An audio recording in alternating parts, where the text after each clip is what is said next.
Troisième station, 31 décembre, Mahotière, 8 heures du matin. Coralie s'avance en cahotant sur la grande route de Carrefour. La faim lui tenaille le ventre, et elle pense soudain à son vieil ami, Onésime Desfossés, dit Zizim, qui ne lui refusera pas un petit déjeuner. Pourvu que Zizim soit à son comptoir, il l'obligerait sûrement, comme il l'avait déjà fait par le passé. Mais pour aller à Tort, où Zizim tient un bordel achalandé, il faut traverser la grande route. Et c'est toujours un drame pour Coralie, dont les jambes peu sûres ne lui permettent pas de se faufiler entre les tap-tap. Elle faillit se faire écharper 2 fois en traversant la rue, et la camionnette Dieu plus fort la projette presque dans le caniveau. Haletante, elle s'appuie au poteau indicateur et se met à marcher vers le Foufoune Bar, longeant les bas-côtés, en faisant bien attention aux cailloux qui roulent sous ses pieds malhabiles. Onésime trône sur une dodine devant sa porte. Le matin, c'est l'heure de sa détente, son moment de repos. Le Foufoune Bar ne vit qu'à la nuit tombée. Et à cette heure, les 6 ou 7 filles qui composent son cheptel dorment, à l'exception de Ramona, qui lave 2 soutiens-gorge de dentelle noire bon marché dans la cour de l'établissement. Elle est la première à voir la visiteuse. « Qu'est-ce que maman Cora ?» lui lance-t-elle avec son rire de gauche. « Bien petite, moi, merci. Et puis, bonne année pour vous. »« Feliz año nuevo » répond la fille, qui rentre à l'intérieur, roulant des fesses, en chantonnant une meringue dominicaine. Onésime tourne alors la tête vers Coralie qui s'avance en tressautant. Son cabichat du matin vient d'être interrompu et il s'apprête à chasser l'importun qui se permet de venir l'empêcher de récupérer ses heures de sommeil perdues. Mais quand il voit Coralie, sa large face adipeuse se fend d'un bon sourire qui découvre ses gencives édentées. Ses lèvres humides s'allongent en une espèce de sifflement mouillé. « Cora, chère, à la bozo matin, ou senti-jou de l'an vrai sac passé. » Ah, Dieu, Zizi, moi, y'a pas bon, non? La caille fait noué, moi, boute. M'prends la rue pour me chercher côté m'ka joindre l'argent si là. C'est pas facile, non? Au mot l'argent, Onésime s'est rembruni. Il aime bien Cora, à laquelle il fait de menues libéralités. Mais de là à lui prêter une grosse somme pour payer son loyer, il y a loin.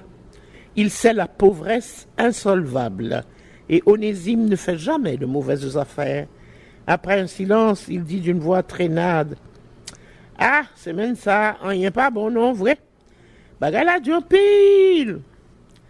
Moi, compte ça, m'ba vin mando ou prêter. Moi, gagne 2-3 moun pour moi, n'importe où presse. Ma ouais, ça yo ka fait pour moi. Kounouye a, c'est un petit café m'vin demander ou. » Le ventre rebondi d'Onésime s'épanouit davantage dans son maillot d'un rouge agressif qui moule 2 tétons de graisse flasque. Il sourit d'aise et ses petits yeux se perdent dans sa face lunaire.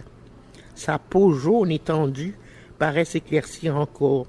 Il soulève de la dodine son corps de poussa asiatique et appelle d'une voix soudain plus vive: « Estina, venez vite! Fris 2 œufs pour Nénen Cora. Mettez un bon tiarançon avec 2 bananes bouillies côté et puis potez le vin. Prends 2 petits pains frais pour lui. L'elle fini, ou à bal un petit café chaud pour le courir. » Se levant péniblement de sa dodine, Onésime prend Coralie par la main et la guide dans la salle où la plupart des chaises sont juchées sur les tables. Un garçon nonchalant passe une serpillière distraite sur le sol saupoudré de sciure de bois. « Alors, Coralie, ou pas ouais, messieurs, yo? Si vous voulez, ça vous voulez me faire, Zizim, c'est au seul me gagner. C'est vrai. ou pas ça faire différemment. Le petit déjeuner fumant arrive, porté par Estina, la cuisinière.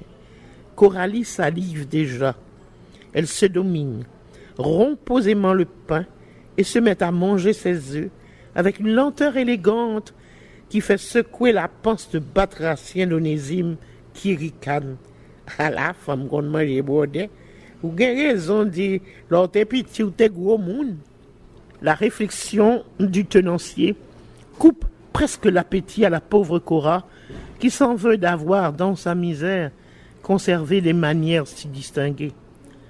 L'éducation, c'est belle bagaille, oui, ça, sans reproche à Dieu, poursuit Zizim, inconscient du mal qu'il fait à son invité. Coralie se dépêche de finir le solide petit déjeuner et avale dardard son café en se brûlant les lèvres. Bon, m'a fait pas un Louis, m'a démarqué tout de suite parce que route moins long aujourd'hui et moi m'pas quoi pour me prendre camionnette. Le tenancier se rembrunit tout aussitôt. Offrir un repas, cela lui est chose aisée, mais se séparer du moindre numéraire lui cause une douleur poignante qui tord ses entrailles de sous-mots. Moi, c'est un bon route, oui, dit-il en tapotant l'épaule remontée qui la rend presque boussue. Merci en pile, Zizi, merci. Bon Dieu va remettre tout ça, sauf fait pour moi matin. Sur le bord de la route, Cora regarde le long ruban d'asphalte qui se déroule devant elle. Elle a encore une longue marche à faire. Sous ses yeux effarés passent les tap-tap, peinturlurés, enrubannés. C'est demain le jour de l'an, et certaines camionnettes ont attaché à leur rétroviseur des grappes de ballons multicolores. Et elles passent, leur radio hurlant des musiques de fête, rapides, bondées, leurs essieux traînant presque au ras du sol, sous la charge humaine qui les accable. Qu'elles vont vite, vive perpétuel, merci l'Éternel, Saint Sauveur, Saint Sylvestre. Peux-tu quelque chose pour Coralie, la passante de décembre?